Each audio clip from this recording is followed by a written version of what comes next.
All right, well, what I wanted to do here was set up what some of the problems are and saying that these are some of the issues that the smart grid is going to want to deal with.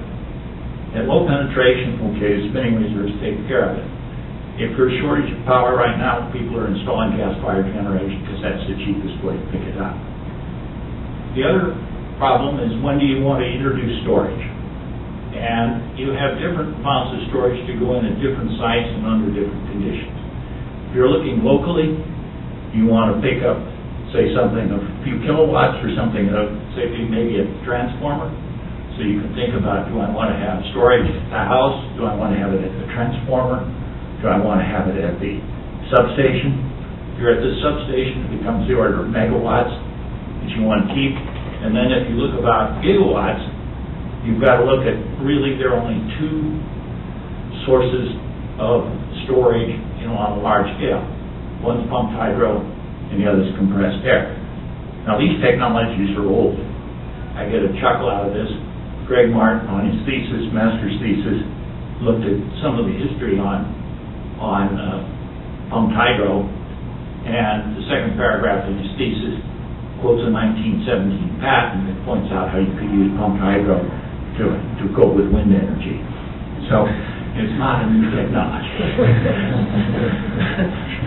So, and there are over 125 pumped hydro plants around the world, and there are more that are interested, and there's one that's being considered for being put down near what's called Phantom Canyon down near Florence in Colorado. That's about halfway through the permitting process, and people are looking at some others. So if you're talking gigawatt hours or major utility size scale, that's one of the key ones. The second one is compressed air, and we can get very quickly at some of these.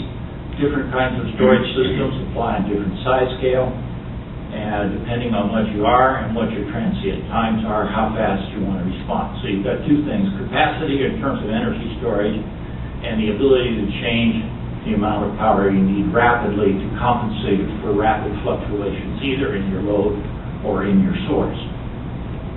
All right.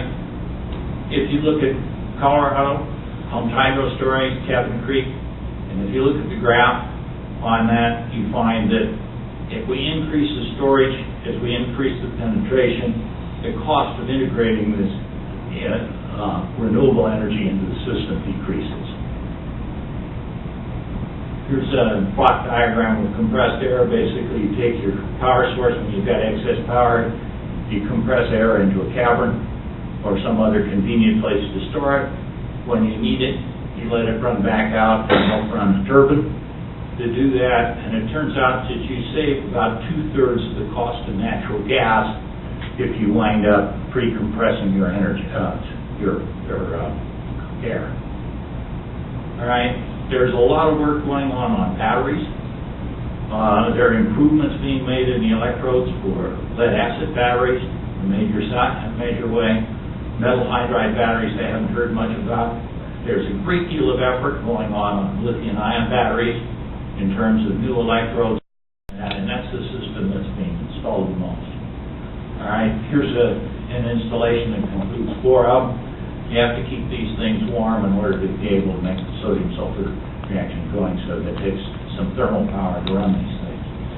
Here's a quick slide on some costs on that and where they go and when they become important. Look at some more batteries. Moved over, I'm going very fast here, but different batteries apply to different scales in terms of what time and how big the capacity is you want to work with.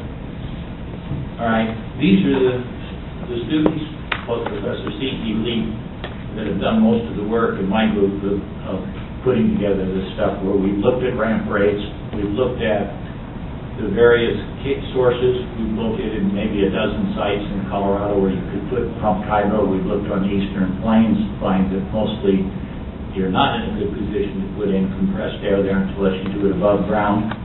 There are a few possibilities. There are some more possibilities on the western slope. Most of the places where we could install major storage areas, if you're looking at utilities, say, are in the mountains as you would expect, or on the western slope. One of the more fun ones that would really be interesting to look at is the Rhone Plateau.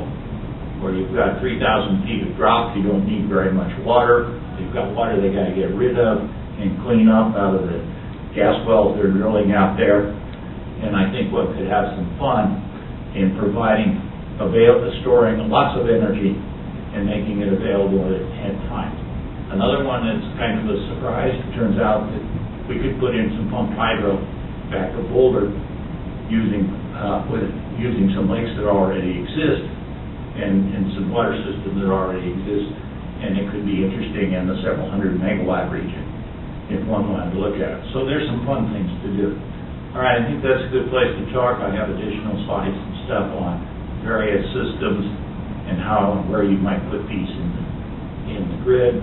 But I think in the issues of security and so forth, they're clearly major. One, the issue of standards and the public problems of how you integrate the technology and get it through the political process to get where you need to go in order to be able to do things are some of the major issues that I think are worth looking at. But I'll quit with that at this stage. Thank you.